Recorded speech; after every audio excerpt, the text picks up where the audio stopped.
ভাস্কর্য সরানোর প্রতিবাদ মিছিলে পুলিশের বাধা, টিয়ারশেল নিক্ষেপ, কাল বিক্ষোভ সহ নানা কর্মসূচি। ভাস্কর্য সরানোর সিদ্ধান্ত সরকারের নয়, সুপ্রিম কোর্টের। অভিন্ন বক্তব্য আওয়ামী লীগ ও বিএনপি। বিএনপি নেতা হত্যার প্রতিবাদে কাল খুলনায় আধাবেলা হরতাল। সরকার হত্যার মিশন নিয়েছে অভিযোগ খালেদা জিয়ার। বিএনপিতে যারা মুক্তিযুদ্ধের চেতনায় বিশ্বাসী তাদের জন্য যোগ দেওয়ার পথ খোলা, বলছেন আওয়ামী লীগ নেতারা। এবং দেশের কোথাও মাহে রমজানের চাঁদ দেখা যায়নি, রবিবার থেকে রোজা শুরু।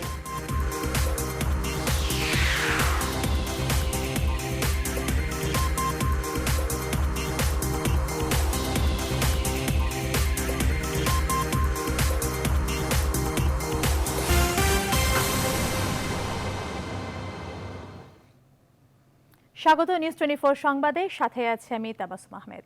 দর্শক, শিরোনামে জানিয়েছিলাম রোববার থেকে শুরু হচ্ছে সিয়াম সাধনার পবিত্র রমজান মাস। জাতীয় চাঁদ দেখা কমিটির বৈঠক শেষে তথ্য নিশ্চিত করা হয়েছে। এই বিষয়ে বিস্তারিত থাকবে প্রতিবেদনে। এবার বিস্তারিত। সুপ্রিম কোর্টের সামনে থেকে ভাস্কর্য সরানোর প্রতিবাদে বিক্ষোভে কাঁদানে গ্যাস ও রঙিন পানি ছোড়ে পুলিশ। আটক করা হয় 4 জনকে, আহত হয় বেশ কয়েকজন। পুলিশ বলছে, নিরাপত্তার খাতিরেই বিক্ষোভকারীদের আদালত প্রাঙ্গণে যেতে বাধা দিয়েছেন তারা।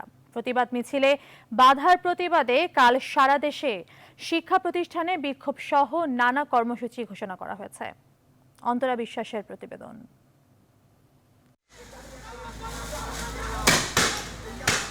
একদিকে কাঁদানে গ্যাস, অন্যদিকে রঙিন পানি একসাথে ছড়ে পুলিশ। সুপ্রিম কোর্টের ভাস্কর্য সরানোর প্রতিবাদে মিছিল করা বিক্ষোভকারীদের মাজার গেটের সামনে পুলিশ বাধা দেয়।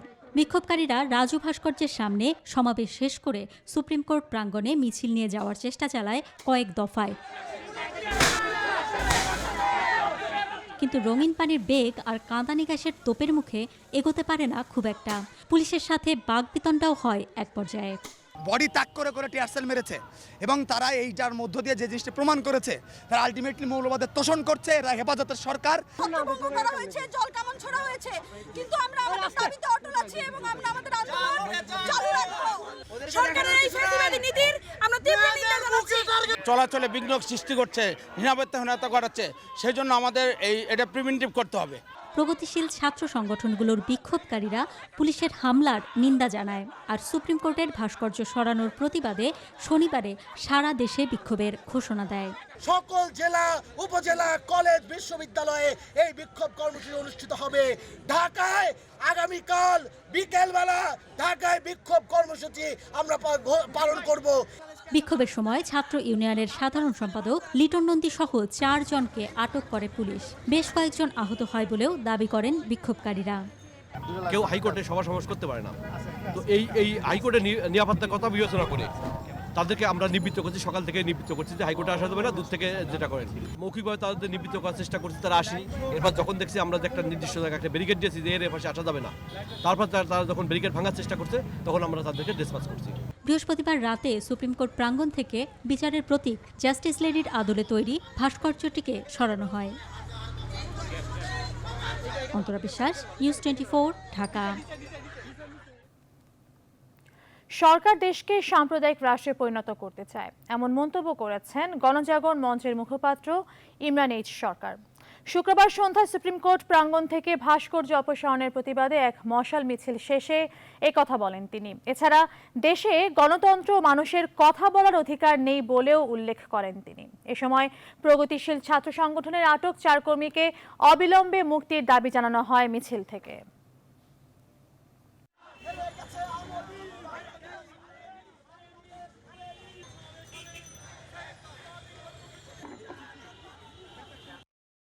যখন আদালতে মানুষ একটা শেষ ভরসা স্থল হিসেবে গিয়ে আশ্রয় নিচ্ছে, সেখানে আজকে সরকার লেগেছে আদালতের পেছনে। আজকে জাস্টিসিয়া সরানো শুধুমাত্র একটা ভাস্কর্য সরানো নয়, একদিকে হেফাজতি মৌলবাদী গোষ্ঠীকে বাংলাদেশে প্রতিষ্ঠার ষড়যন্ত্র, আর একদিকে আদালতকে, প্রধান বিচারপতি, সুপ্রিম কোর্টকে কবর দেওয়ার একটা চেষ্টা মাত্র। কেননা আপনারা জানেন, সরকার নয়, উচ্চ আদালতের নির্দেশেই সুপ্রিম কোর্টের সামনের ভাস্কর্য অপসারণ করা হয়েছে বলে জানিয়েছেন আওয়ামী লীগ সাধারণ সম্পাদক এবং সড়ক পরিবহন ও সেতুমন্ত্রী ওবায়দুল কাদের। শুক্রবার সকালে গাজীপুরের চন্দ্রায় ঢাকা টাঙ্গাইল মহাসড়ক 4 লেন কাজের অগ্রগতি পরিদর্শনে গিয়ে তিনি এ কথা বলেন। ওবায়দুল কাদের বলেন, অন্যান্য বছরের তুলনায় আসছে রমজান ও ঈদে ঘরমুখো মানুষের দুর্ভোগ কমাতে সচেষ্ট রয়েছে সরকার। এজন্য মহাসড়কের পাশের দোকানপাট এবং অবৈধ স্থাপনা উচ্ছেদে হাইওয়ে পুলিশ ও স্থানীয় প্রশাসনকে নির্দেশ দেন তিনি। এছাড়া সরকারের বিরুদ্ধে বিএনপি নেতাদের বক্তব্যের সমালোচনাও করেন আওয়ামী লীগের সাধারণ সম্পাদক।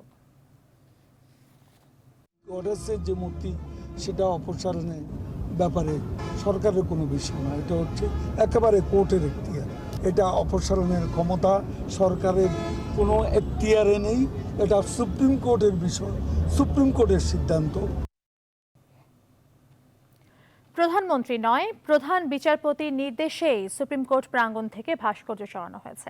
জাতীয় প্রেস ক্লাবে এক অনুষ্ঠানে কথা জানান বিএনপির স্থায়ী কমিটির সদস্য ব্যারিস্টার মওদুদ আহমদ।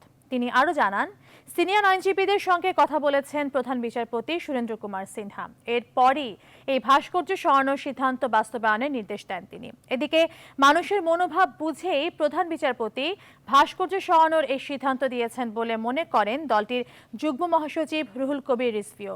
জাতীয় প্রেস ক্লাবের সামনে এক মানববন্ধনে তিনি এই মন্তব্য করেন। তিনি তার ন্যায়সঙ্গত সিদ্ধান্ত অনুযায়ী এই কাজটি করছেন। আমরা এই বিষয়ে কোনো কথা বলতে পারি না। আমি মনে করি যে মাননীয় প্রধান বিচারপতি নিশ্চয়ই তিনি ন্যায় বিচারের প্রতীক, জনগণের সেন্টিমেন্ট এবং সব কিছু। প্রধানমন্ত্রী সহ সকলেই এমন একটা ভাব যেন এই জিনিসটা, এই ব্যাপারে একটা কি বলে ব্যবস্থা গ্রহণ করার তারা উদ্যোগ গ্রহণ করবেন। কিন্তু আমি আপনাদেরকে জানাতে চাই, আমাদের মাননীয় প্রধান বিচারপতি তিনি এই ভাস্কর্য অপসারণের সিদ্ধান্ত তিনি নিজে নিয়েছেন। তিনি সরকারের নির্দেশে এটা করেন নাই। বাজেট প্রণয়নে এই সরকারের কোনো নৈতিক ভিত্তি নেই বলে মনে করেন মির্জা ফখরুল ইসলাম আলমগীর। বিএনপি মহাসচিবের দাবি, বর্তমান সরকার নির্বাচিত নয়, জনগণের কাছ থেকে তাদের ট্যাক্স আদায়েরও কোনো সুযোগ নেই। রাজধানীতে এক প্রাক বাজেট আলোচনায় তিনি এসব মন্তব্য করেন। মির্জা ফখরুল মনে করেন, সুষ্ঠু নিরপেক্ষ নির্বাচনের মাধ্যমে জবাবদিহিতা নিশ্চিত হবে এমন সরকার গঠন করলেই দেশের অর্থনীতি আবার চাঙা হয়ে উঠবে। সুপরিকল্পিতভাবে অত্যন্ত লক্ষ্য একটা সামনে নিয়ে আমাদের অর্থনীতিকে ধ্বংস করছে। 1/11 থেকে এই কাজ শুরু হয়েছে।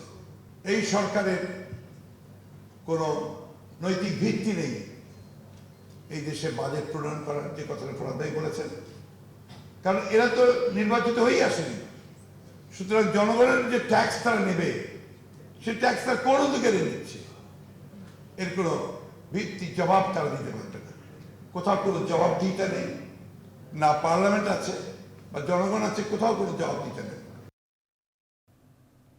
সাভারে গ্যান্ডা এলাকায় জঙ্গি আস্তানা সন্দেহে দুটি বাড়িতে অভিযান চালিয়েছে আইনশৃঙ্খলা রক্ষাকারী বাহিনী। শুক্রবার রাত 7টার দিকে আনোয়ার মোল্লার 5তলা ভবনটি ঘিরে রাখে পুলিশ। পরে র্যাব ও কাউন্টার টেররিজম ইউনিট অভিযানে অংশ নেয়। এ সময় বাড়িটি থেকে কোনো কিছু পাওয়া যায়নি, তবে ধারণা করা হচ্ছে আইনশৃঙ্খলা রক্ষাকারী বাহিনীর উপস্থিতি টের পেয়ে জঙ্গিরা পালিয়েছে বলেও জানিয়েছে পুলিশ। এছাড়া পাশে সিরাজ মিয়া নামে অন্য একটি 6তলা বাড়িতে অভিযানে নেমেছে আইনশৃঙ্খলা রক্ষাকারী বাহিনী।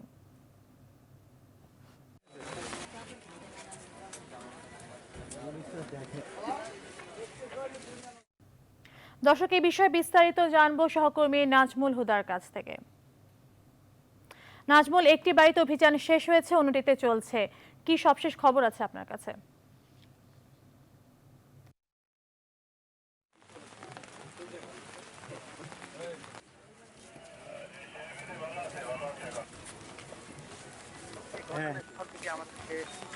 অনেকখানি দূরে তাদেরকে সরিয়ে রাখা হয়েছে এবং সেখানে আমরা এই মুহূর্তে জানতে পারলাম যে সেখানে নাকি জঙ্গিদের বিভিন্ন মানে গোলাবারুদ সেখানে সন্ধান পাওয়া গেছে। সেইখানে এখন অভিযান চালাচ্ছে এবং পুলিশ সেখান থেকে আমাদেরকে সরিয়ে দিয়ে ঠিক আমরা এখন যেই জায়গাটায় অবস্থান করছি আশেপাশে আমাদেরকে অনেক নিরাপত্তায় আমাদেরকে সরিয়ে রাখা হয়েছে এবং ওখানে পুলিশ ঘেরাও করে রাখা হয়েছে।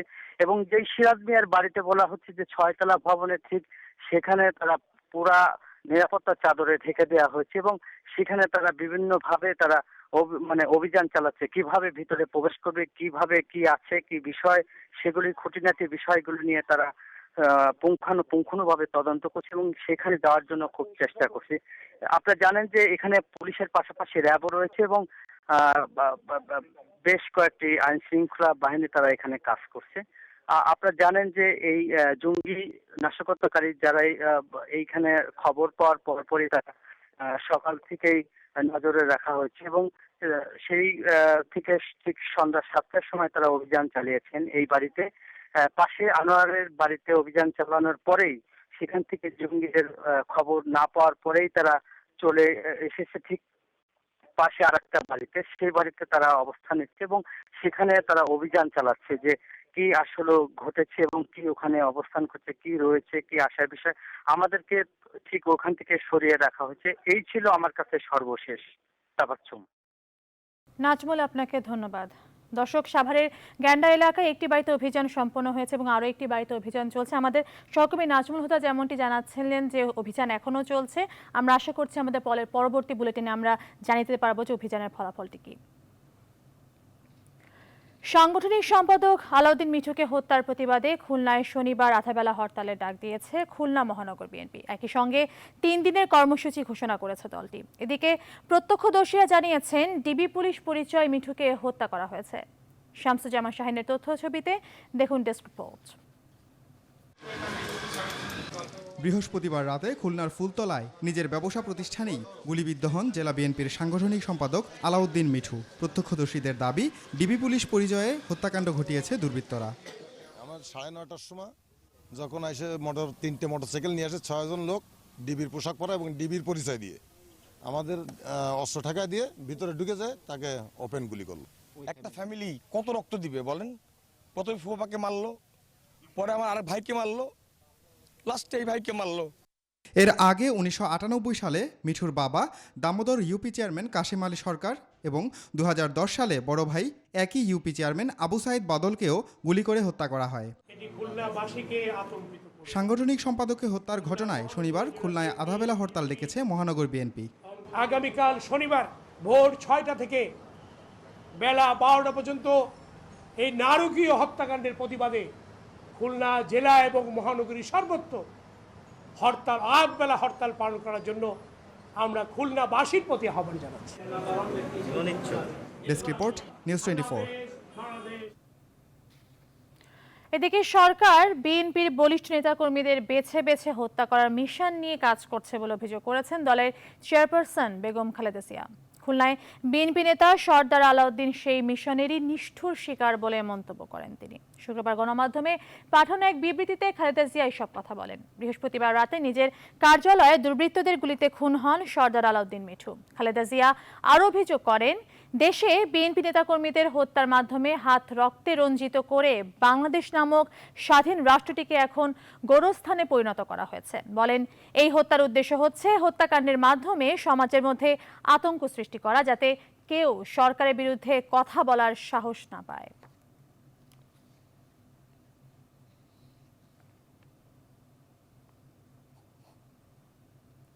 বিএনপিতে যারা মুক্তিযুদ্ধের চেতনায় বিশ্বাসী তাদের জন্য আওয়ামী লীগে যোগ দেওয়ার পথ খোলা রয়েছে। এক্ষেত্রে ভোটের রাজনীতিতে আওয়ামী লীগের নিজস্ব ভোট ব্যাংকে কোনো প্রভাব পড়বে না।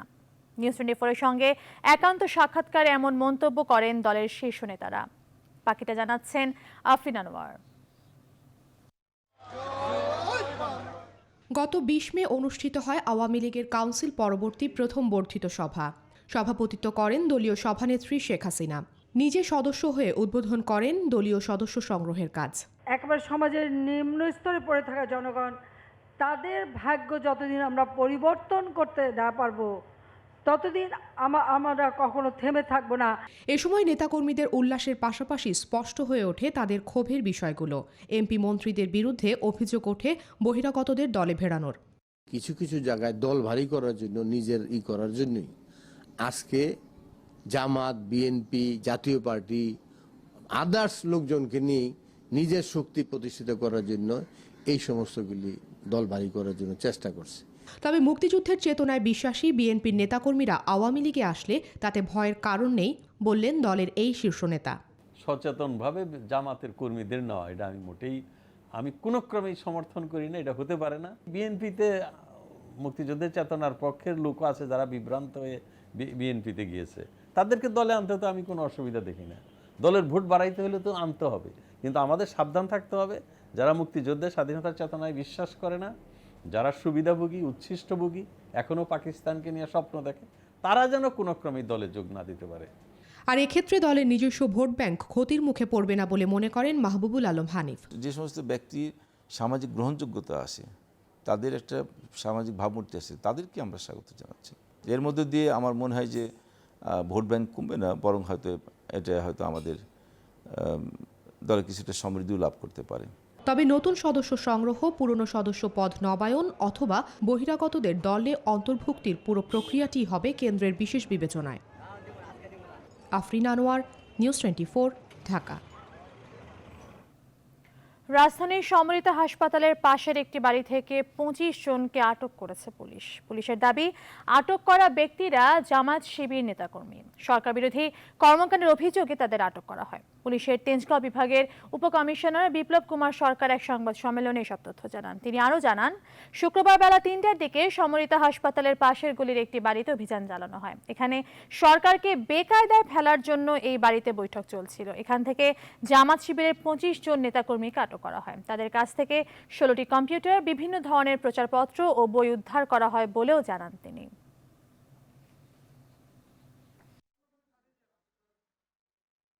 বিভিন্ন সামাজিক যোগাযোগ মাধ্যম, ফেসবুক, টুইটার সহ অন্যান্য যে মাধ্যমগুলি রয়েছে, সেই মাধ্যমগুলিতে কীভাবে নোংরা অপপ্রচার চালানো হয় এবং ব্যক্তিগতভাবে সরকার প্রধানকে দেখেছেন যে তার ছবিগুলিকে কীভাবে বিকৃত করে যেভাবে মানুষের সামনে উপস্থাপন করা হয়, যেন এক ধরনের সরকার বিরোধী, মাননীয় প্রধানমন্ত্রী বিরোধী এক ধরনের জনমত সৃষ্টি করার কাজে তারা এই ধরনের অপপ্রচার তারা এখানে চালিয়ে থাকে। রবিবার থেকে শুরু হচ্ছে সিয়াম সাধনার পবিত্র রমজান মাস। শুক্রবার ইসলামিক ফাউন্ডেশনের বায়তুল মোকাররম সভাকক্ষে জাতীয় চাঁদ দেখা কমিটির বৈঠক শেষে এ তথ্য জানান ধর্মমন্ত্রী অধ্যক্ষ মতিউর রহমান।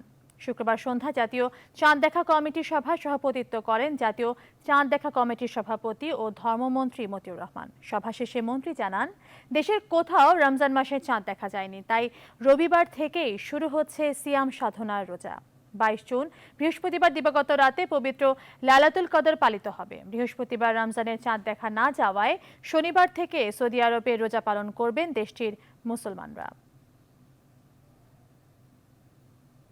রমজান মাসের চাঁদ দেখা যাওয়ার সংবাদ কোথাও পাওয়া যায়নি। এমন অবস্থায় 28 মে 2017 খ্রিস্টাব্দ রবিবার থেকে পবিত্র রমজান মাস শুরু হবে ইনশাআল্লাহ। নিউজ 24 সংবাদের এই পর্যায়ে নিচ্ছে বিরতি। ফিরছি একটু পর, আমাদের সাথেই থাকুন।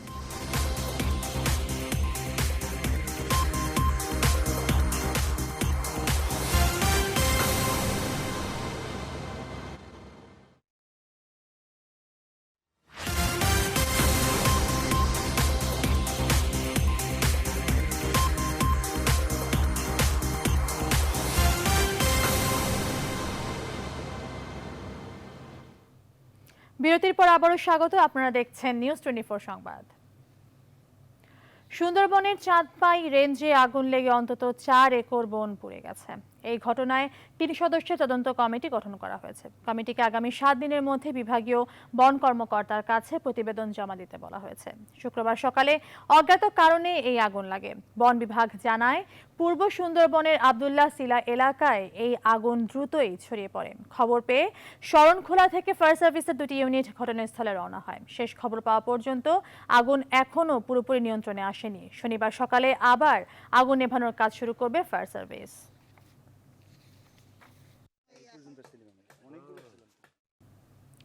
জাঁকজমকভাবে উদযাপিত হলো ঢাকা রিপোর্টার্স ইউনিটির 22তম প্রতিষ্ঠা বার্ষিকী। রাজধানী ঢাকায় গণমাধ্যমে কর্মরত রিপোর্টারদের অধিকার আদায়, পেশাগত উন্নতি আর মর্যাদা প্রতিষ্ঠার লক্ষ্যে 1995 সালে ডিআরইউ এর জন্ম। শুক্রবার সকালে ডিআরইউ প্রাঙ্গণে বেলুন উড়িয়ে আনুষ্ঠানিকতা শুরু হয়। পরে র্যালি বের করেন প্রতিষ্ঠানটির সদস্যরা। এ সময় উপস্থিত ছিলেন জাতীয় প্রেস ক্লাবের সাধারণ সম্পাদক ফরিদা ইয়াসমিন, ডিআরইউ সভাপতি সাখাওয়াত হোসেন বাদশাহ ও সাধারণ সম্পাদক মুরসালিন নোমানী সহ আরও অনেকে।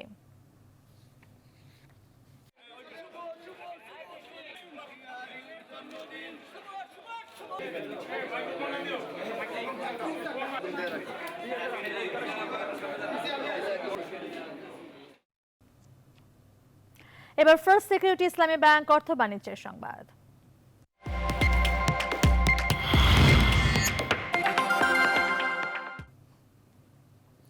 রমজান মাসকে সামনে রেখে বেড়েছে চাল, ডাল, চিনি সহ নিত্যপণ্যের দাম। ক্রেতাদের অভিযোগ, কোনো কারণ ছাড়াই এই দাম বৃদ্ধি হচ্ছে। তবে বিক্রেতারা দুষছেন ব্যবসায়ী সিন্ডিকেটকে। শুক্রবারের বাজারগুলো ঘুরে এসে বিস্তারিত জানাচ্ছেন মাহমুদুল হাসান। রাজধানীর কারওয়ান বাজারের চালের আড়ত, পুরো বাজার ঘুরে কম দোকানেই মিলল স্বল্প আয়ের মানুষের প্রতিদিনের খাদ্য মোটা চাল। বেশ কিছুদিন ধরেই এই চালের দাম অতীতের যে কোনো সময়ের চেয়ে বেশি। বাজারে এই চাল না থাকার কারণ খুঁজতে পাওয়া গেল অন্য তথ্য। সরকার তো অনেক চাল কিনে নিয়ে গেল, কিনে নিয়ে যাওয়ার পর এখন মার্কেটটা মোটামুটি শর্ট। ওই শর্টের কারণেই এখন ওই মোটা চালটা মার্কেটে নাই। মাল বাজারজাত করে না, সব স্টক করে রাখছে মেলারা, এই জন্য বাজার ক্রাইসিস দেখা দিচ্ছে। গরিব মানুষ মনে হয় খাইবার পারবে, কেন রোজা থাকবো। ছুটির দিন, তাই রমজানের আগাম বাজার সারছেন অনেক চাকুরিজীবী ও গৃহকর্তারা। তবে দাম নিয়ে নানান অভিযোগ। গতবারের চেয়ে এবারের বাজারে একইতে 50 টাকা বেশি, আর সব চাই করলে বলতে এটা আছে 950 টাকা। সারা পৃথিবীতে অন্যান্য জায়গায় আমরা যা শুনি যে রোজার মাসে সাধারণ লোকদেরকে সস্তায় দেওয়া হয়, কিন্তু আমাদের দেশে উল্টো হয়।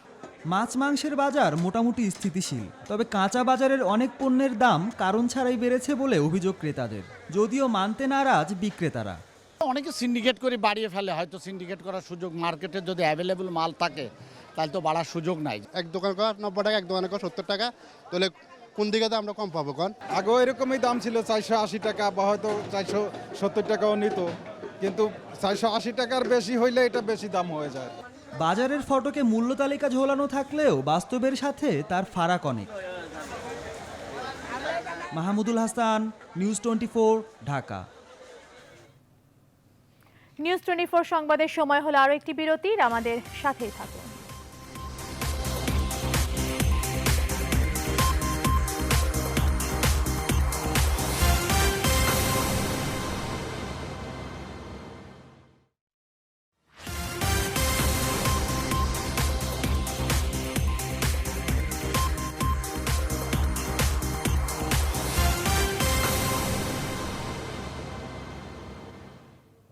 আবারও স্বাগত নিউজ 24 সংবাদে।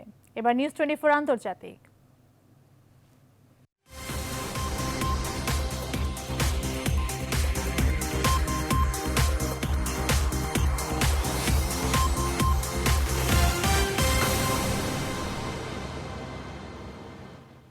আন্তর্জাতিক 4 নদী নিয়ে প্রধানমন্ত্রী নরেন্দ্র মোদীর কাছে বাংলাদেশের বিরুদ্ধে অভিযোগ দিলেন পশ্চিমবঙ্গের মুখ্যমন্ত্রী মমতা বন্দ্যোপাধ্যায়। রাজ্যের দাবি দাওয়া নিয়ে বৃহস্পতিবার তিনি মোদীর সঙ্গে দেখা করেন। আর এই ঘটনাকে তিস্তা নিয়ে বাংলাদেশ এবং মোদী সরকারের চাপকে মমতা সুকৌশলে এড়িয়ে যাচ্ছেন বলেই মনে করা হচ্ছে। আসমাতুলির প্রতিবেদন। মাস দুয়েক আগেও প্রধানমন্ত্রী শেখ হাসিনার ভারত সফরকালে তিস্তার বিষয়ে অপারগতা দেখালেও বাংলাদেশের প্রতি পূর্ণ ভালোবাসা আছে উল্লেখ করে এর বিকল্প প্রস্তাব দেন মমতা। এমনকি যে মোদি তিস্তা নিয়ে খানিকটা নমনীয়, তার কাছে আন্তর্জাতিক কয়েকটি নদী নিয়ে বাংলাদেশের নেতিবাচক ভূমিকা রয়েছে বলে অভিযোগ করেন। মমতার অভিযোগ, আত্রাই, পুনর্ভবা এবং টাঙ্গন এই 3টি আন্তর্জাতিক নদীর স্রোত শুকিয়ে যাচ্ছে পশ্চিমবঙ্গে এসে। বাংলাদেশের মাথাভাঙ্গা নদী নিয়েও অভিযোগের কমতি নেই তার। বলেন, চূর্ণী নামে তার দেশে প্রবেশ করা নদীটি বাংলাদেশ থেকে অতিরিক্ত বর্জ্য বয়ে আনায় তা ব্যবহারের অযোগ্য হয়ে পড়েছে। এজন্য দ্বিপক্ষীয় স্তরে বিষয়টি সমাধানের মোদির কাছে দাবি জানান মমতা। ভুল করেননি গঙ্গা চুক্তি প্রসঙ্গটি আনতেও। এই চুক্তির অভিজ্ঞতা ভালো নয় পশ্চিমবঙ্গের। এর ফলে ফারাক্কায় বিদ্যুৎ প্রকল্পে উৎপাদন বারবার ব্যাহত হচ্ছে। ক্ষতিগ্রস্ত হচ্ছে কলকাতা বন্দর। মালদহ, মুর্শিদাবাদ ও নদিয়ায় ভাঙন মারাত্মক আকার ধারণ করছে। বাংলাদেশের বিরুদ্ধে আনা এই অভিযোগ তিস্তা নিয়ে শেখ হাসিনা এবং নরেন্দ্র মোদী সরকারের চাপকেই মমতা সুকৌশলে এড়িয়ে পাল্টা অভিযোগের পায়তারি করছেন বলেই মনে করছেন বিশ্লেষকরা। আসমাতুলি, নিউজ 24। এবার নিউজ 24 স্পোর্টস।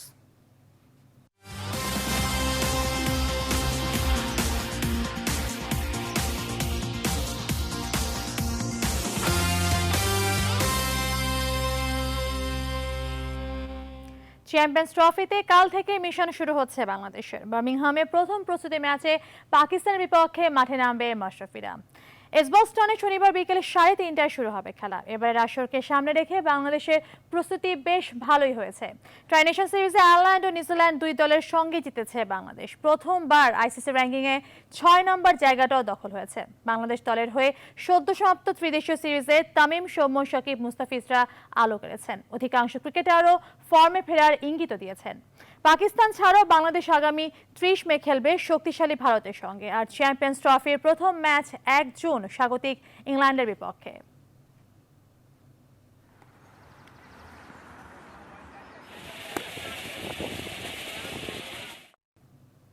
ঢাকা প্রিমিয়ার লিগের সুপার লিগের ম্যাচে আগামীকাল মুখোমুখি হচ্ছে গাজী গ্রুপ ক্রিকেটার্স ও শেখ জামাল ধানমন্ডি ক্লাব। সাভারের বিকেএসপি 3 নম্বর মাঠে আবাহনী লড়বে চির প্রতিদ্বন্দ্বী মোহামেডানের সাথে এবং 4 নম্বর মাঠে মুখোমুখি হবে প্রাইম দলেশ্বর ও প্রাইম ব্যাংক ক্রিকেটার্স। পার্থ বণিকের প্রতিবেদন। ঢাকা প্রিমিয়ার ডিভিশনে সুপার লিগের লড়াই জমে উঠতে পারে নতুন রাউন্ড থেকেই।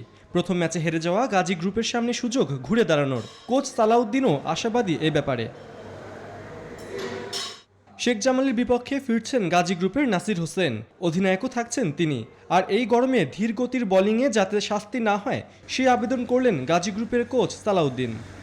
নাসির হোসেন আসতেছে টিমটা বুস্ট আপ করার জন্য, ও হচ্ছে পারফেক্ট প্লেয়ার এবং সে যে কোনো টিমকে আসলে উজ্জীবিত করার জন্য সে অনেক ভালো প্লেয়ার। আমি বলি নাসির হোসেনের আসা প্লাস পয়েন্ট আমাদের জন্য। আদিফ 1 ম্যাচের জন্য সাসপেন্ড ওভারেটের কারণে আমার মনে হয় তারপরেও আম্পায়ারদের একটু কনসিডার করা উচিত। এই গরমের মধ্যে আসলে খুব ডিফিকাল্ট। আমি বলবো যে আর ফতুল্লাতে বল যদি একবার বাউন্ডারি হয়ে বলটা আনতে অনেক টাইম লাগে। আবাহনী মোহামেডান ম্যাচে সেই আগের রোমাঞ্চ নেই। এই লাইনটিও যেন ক্লিশে হয়ে পড়ছে। মোহামেডানের কোচও জানিয়ে দিলেন আবাহনী নিয়ে ভাবনা নেই সুপার লিগে, লক্ষ্য সব ম্যাচেই ভালো করা। আপনারা বললেন যে বিগ ম্যাচ, আসলে সুপার লিগে প্রত্যেকটা ম্যাচই বড়, তো সেই হিসাবে তো এটা বড় ম্যাচই। তো আমাদের যেহেতু আমাদের ব্যাটসম্যানরা ভালো ব্যাটিং করছে এবং আমার কাছে মনে হয় আমরা আশাবাদী যে আমরা কালকে একটা ভালো ম্যাচ খেলতে পারবো। প্রথম ম্যাচে দারুণ করেছে আবাহনী। কোচ খালেদ মাহমুদ সুজনের কণ্ঠেও তাই আশাবাদ। আবাহনী এখন ভালো ক্রিকেট খেলছি, বাট আমাদের কিছু কনসার্ন জায়গা ছিল। আমি বারবার বলছি যে আমাদের বোলিংটা নিয়ে এখন আমাদের একটু এখনও আমরা I am not happy 100% batting নিয়ে যতটা আমি খুশি, বোলিং নিয়ে এখন সেই খুশিটা হতে পারছি না আসলে। বাট আমি স্টিল বিলিভ করি যে আমাদের যা বোলার আছে তাদের মধ্যে সেই অ্যাবিলিটি আছে। পার্থ বণিক, নিউজ 24, ঢাকা। নিউজ 24 সংবাদ শেষ করার আগে শিরোনামগুলো আরো একবার। ভাস্কর্য সরানোর প্রতিবাদ মিছিলে পুলিশের বাধা, টিয়ারশেল নিক্ষেপ, কাল বিক্ষোভ সহ নানা কর্মসূচি। ভাস্কর্য সরানোর সিদ্ধান্ত সরকারের নয়, সুপ্রিম কোর্টের। অভিন্ন বক্তব্য আওয়ামী লীগ ও বিএনপি। বিএনপি নেতা হত্যার প্রতিবাদে কাল খুলনায় আধা বেলা হরতাল। সরকার হত্যার মিশন নিয়েছে অভিযোগ খালেদা জিয়ার। বিএনপিতে যারা মুক্তিযুদ্ধের চেতনায় বিশ্বাসী তাদের জন্য যোগ দেওয়ার পথ খোলা, বলছেন আওয়ামী লীগ নেতারা। এবং দেশের কোথাও মাহে রমজানের চাঁদ দেখা যায়নি, রবিবার থেকে রোজা শুরু।